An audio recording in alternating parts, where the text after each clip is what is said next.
Good morning. Another interesting questions. It's how I can do lobbying and advocacy if in my country it's not regulated, and if different countries also have problems with corruption and with coal law, and in many countries you also have stereotypes that only your connections and phone calls can give some solution. So really sometimes it's true, but from my practice and practice of working in Eastern Europe and Central Asia, I can give you very direct information that lobbying tools and government relations tools, it's very useful also in it's very useful also in countries where lobbying is not regulated. So I will give you some examples about that, and you can give me additional questions. So first of all, if you, for example, do advocacy. So advocacy, it's lobbying of some public interest, or I don't know, you know that in your country you need new regulation about women's rights, yeah, or you need a new regulation of some issues which connected with child. So you connect all women, and they said, for example, that packages of laws and some issues of helping women who was met with home violence need to do additional regulation. For example, I don't know, criminal penalty for home violence.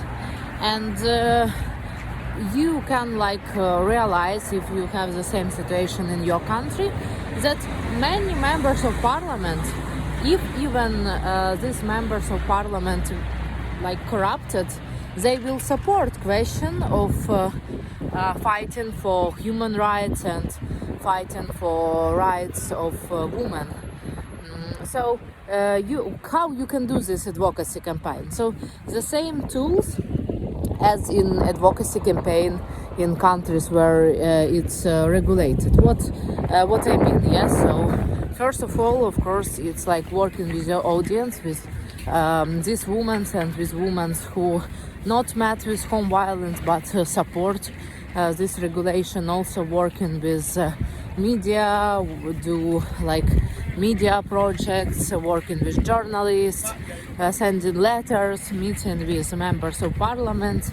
And I assure you that in every parliament you will have votes for those questions. The same for rights of child and so on and so forth. Of course, if you represent oil company, it's not the same. And in a more corrupted country, you can do transparency lobbying as in Great Britain or in United States.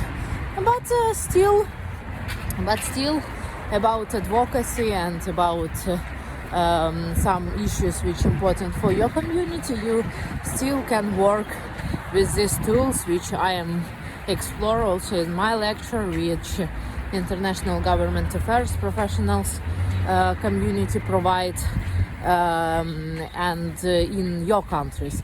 I mean also African countries, Eastern Europe countries, Central Asia countries. And you will see that in minimum resources and minimum working hours, money for ads, money for some materials, you will have great results if you will use tools of advocacy and government relations in your country.